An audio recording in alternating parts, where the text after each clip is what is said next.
As my family entered La Belle Étoile, the city's most prestigious French restaurant, the head waiter recognized me instantly. His eyes betrayed a spark of acknowledgement, though he remained impeccably professional. "Good evening," my sister Clara declared with her usual haughty tone. "Reservation for Bennett. Party of 5, she announced. I lingered behind, observing as my parents and sister performed their familiar ritual, ensuring everyone noticed their tailored outfits, luxury watches, and aura of entitlement. They hadn't wanted me at this anniversary dinner, but optics were everything. It wouldn't do for the eldest Bennett daughter to be absent from her mother's milestone celebration. "This way, please," the head waiter said, guiding us through the opulent dining room. I caught the discreet nods from the staff, their subtle gestures of recognition carefully concealed. Clara eyed my understated navy dress with thinly veiled contempt. "I'm surprised you didn't show up in one of your thrift store finds, Emma," she remarked. "Some of us value more than just brand names," I replied calmly. "Yes, like scraping by in that cramped little flat," she sneered. Mother cast us both a sharp glance as we took our seats. "Girls, please, it's your mother's anniversary." Father was already scrutinizing the wine list, his brow furrowing at the prices. "Oh, these markups are outrageous," he muttered. I suppressed a grin, knowing the true wholesale costs. "Emma probably needs to check the prices before ordering," Clara stage-whispered to Mother. "Wouldn't want her to make a scene." A waiter approached. Antoine, one of my top employees. I saw my family dismiss him as just another worker. "Can you even afford this place?" Clara pressed, scanning her menu. "Maybe stick to a starter." That's when Antoine spoke. "Welcome back, Ms. Bennett. Your preferred table was booked for another group, but I trust this one will do." Father sputtered on his complimentary sparkling water. Mother's menu slipped from her grasp. Clara's smug expression morphed into shock in an instant. "It's lovely, Antoine," I smiled. "Thank you." "Your usual wine, Ms. Bennett?" he asked, his tone innocent as if he hadn't just upended the table's dynamic. "Yes, the 1990 Chateau Margaux, please." Father's face drained of color. That bottle cost more than his annual golf club fees. "Emma," Mother stammered faintly. "What's happening here?" I sipped my water, savoring the moment. "Oh, didn't I mention? I acquired La Belle Étoile 8 months ago, along with its entire restaurant group." Clara's jaw worked soundlessly, like a stranded fish. But you live in that tiny flat? You shop at regular stores," she sputtered.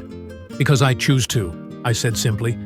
"Unlike some, I don't measure success by my wardrobe or address." Antoine returned with the wine, presenting it with a flourish. "An excellent selection, as always, Ms. Bennett. Shall I ask Chef André to prepare your favorite crème brûlée for dessert?" "That would be wonderful," I replied. "And please bring the full chef's tasting menu. It's a special occasion, after all."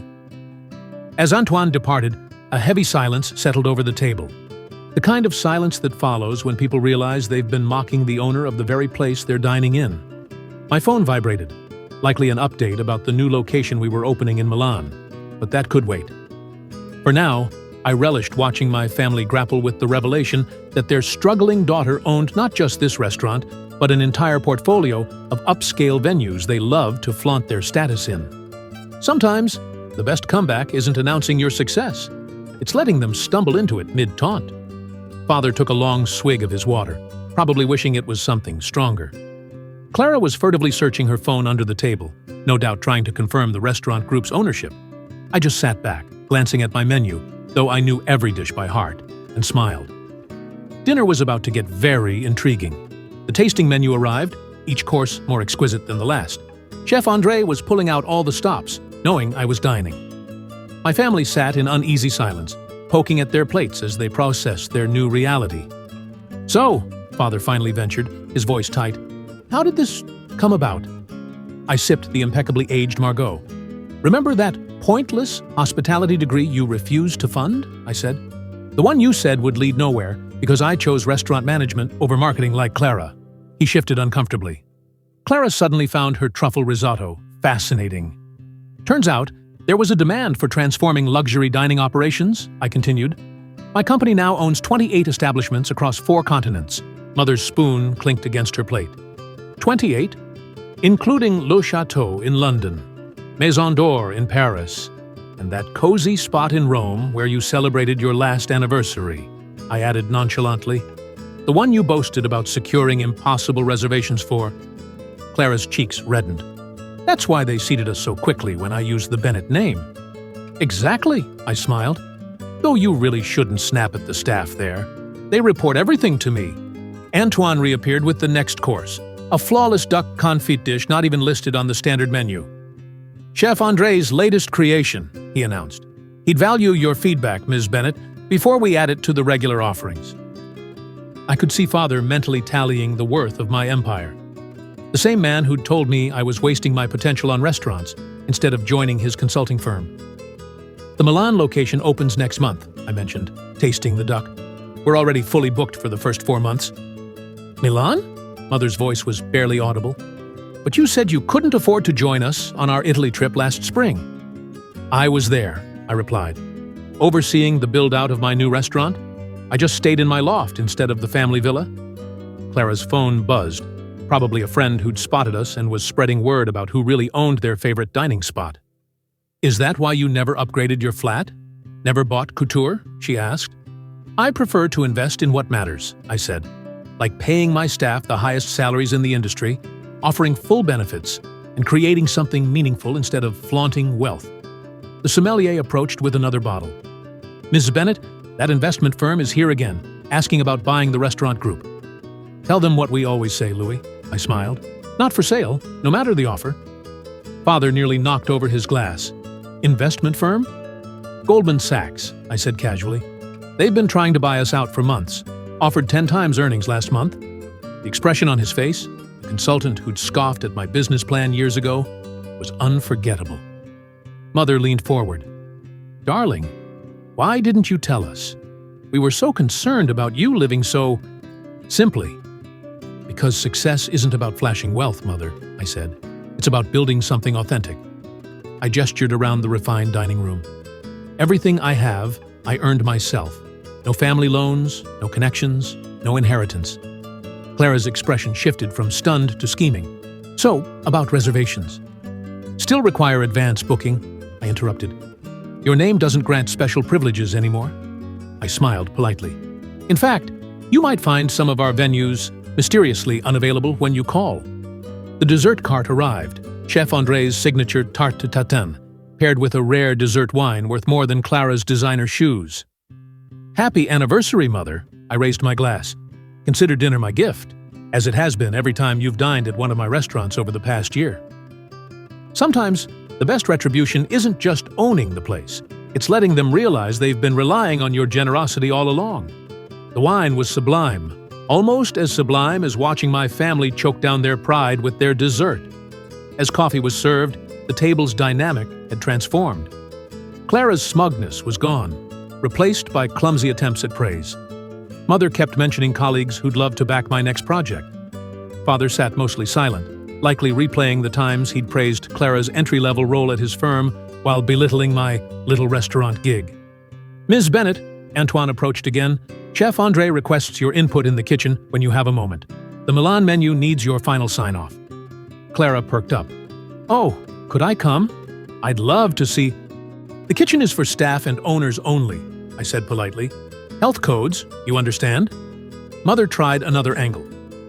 Darling, we must throw a party to celebrate. To think, our daughter, such a successful restaurateur. Funny, I replied.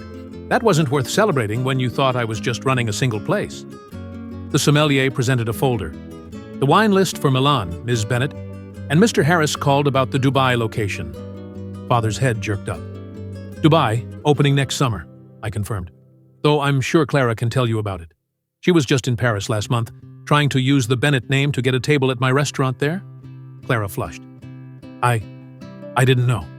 The staff informs me of every name drop, every rude remark, every complaint about prices. I smiled. I know everything that happens in my establishments. I stood, smoothing my simple dress, actually a custom piece from a small Milanese boutique. Now, if you'll excuse me, I need to meet with my chef. But it's Mother's anniversary dinner, Mother protested weakly. And I've covered it, as I've covered every meal you've had in my restaurants, I said. I nodded to Antoine. Please ensure my family has all they need. Add the standard service charge to their bill." "Their bill?" Clara squeaked. "Of course," I smiled. "Owning the place doesn't mean everything's free. That wouldn't be smart business, would it, Father?" In the kitchen, Chef Andre greeted me warmly, presenting the proposed Milan menu. As we reviewed wine pairings and local specialties, I glanced through the kitchen's window at my family, deep in hushed discussion. My phone buzzed with a text from Clara. "I'm sorry for everything, for how we treated you." Another from Mother. "We were so wrong, completely wrong." And one from Father. "I didn't see it. Your ambition, your potential. Can we talk? Please." I sent a single reply to all. "Reservations required. 4-month waitlist. No exceptions." Then I turned back to Chef Andre's inspired dishes, to the empire I'd built while they weren't looking, to the success they'd never anticipated. Later, in my unassuming apartment, actually the entire penthouse level, sparsely furnished by choice, I looked at a framed article from when I'd first acquired La Belle Étoile, anonymous investor turns faltering restaurant into global sensation. Anonymous. Underestimated. Unstoppable. I sent one last text to my family. Next time you judge someone's worth, remember, the person you're mocking might own the very place you're standing in. Then I opened my laptop to finalize plans for the Dubai location. Success isn't about proving others wrong. It's about proving yourself right. And sometimes, the sweetest victory isn't in the finest wine or the perfect dessert. It's in the moment they realize they've been dining on your success all along.